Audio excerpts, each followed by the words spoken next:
Welcome to Disney's Magic of Storytelling podcast, sponsored by WakeMed Children's, because inside every child is a story waiting to be told. Our storyteller is ABC 11 news anchor Steve Daniels. This is Star Wars: Revenge of the Sith, The Last Adventure. Obi-Wan Kenobi and Anakin Skywalker were a great team. Together, the two Jedi traveled across the galaxy and fought battles against the dark forces of the Sith.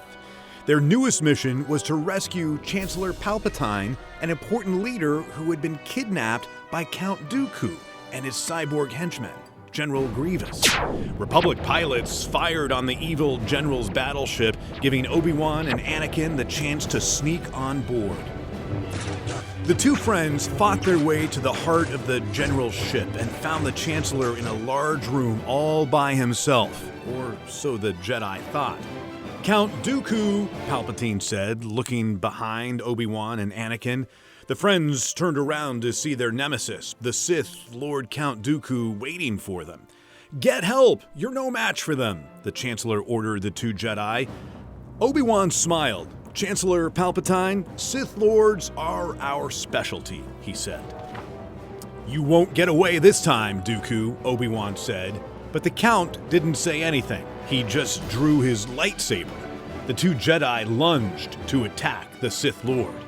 "I've been looking forward to this," Count Dooku said as Obi-Wan's and Anakin's blue lightsabers clashed against his threatening red blade.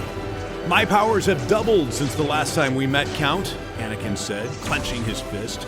"Good. Twice the pride, double the fall," Count Dooku said. Anakin tried to surprise the Count from behind, but Dooku was expecting a trick. Count Dooku kicked Anakin and knocked him to the ground.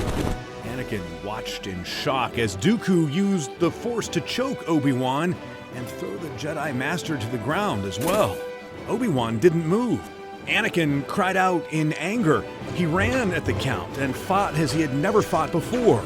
Dooku was no match for Anakin's fury. Using the Count's own lightsaber, the young Jedi soon defeated the evil Sith Lord. Anakin rushed to Obi-Wan, who was still unconscious on the floor.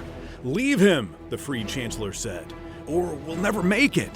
But Anakin would never leave his friend behind. He picked up Obi-Wan and carried him across his back.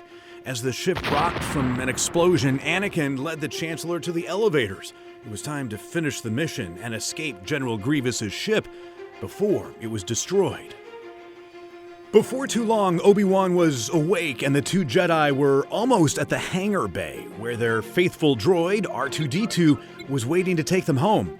But General Grievous was one step ahead of the Jedi this time. He activated a ray shield around Anakin, Obi-Wan, and the Chancellor, and they were trapped.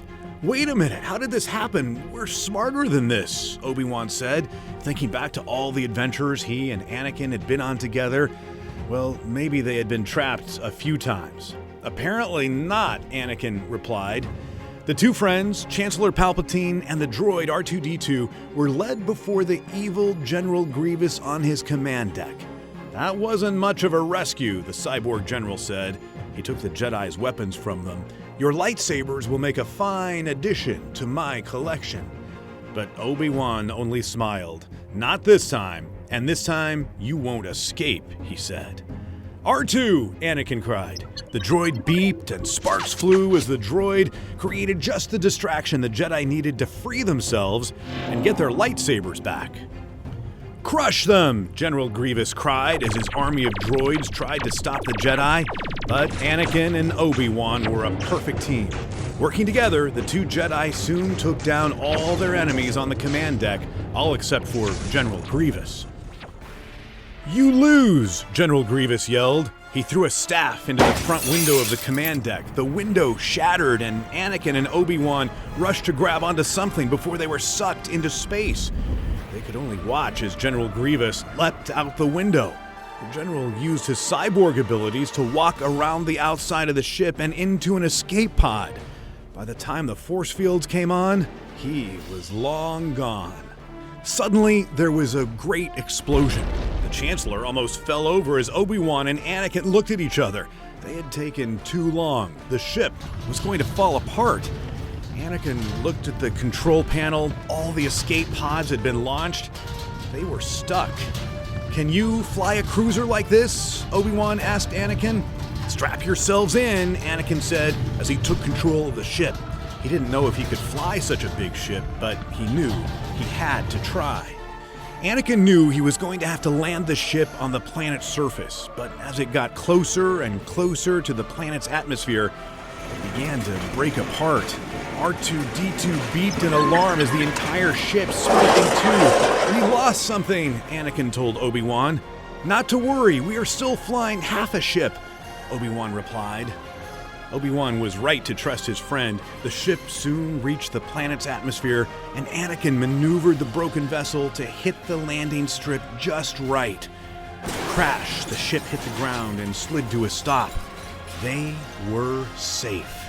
"Another happy landing," Obi-Wan said, with a smile. With the Chancellor safe, Obi-Wan and Anakin had successfully completed another mission. Now it was time to get back to the Jedi Temple.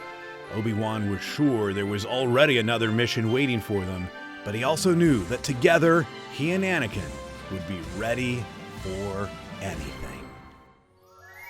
WakeMed Children's is proud to support the ongoing enrichment of children in our community and beyond through our sponsorship of the Disney Magic of Storytelling podcast. To learn more about WakeMed Children's, please visit kids.wakemed.org.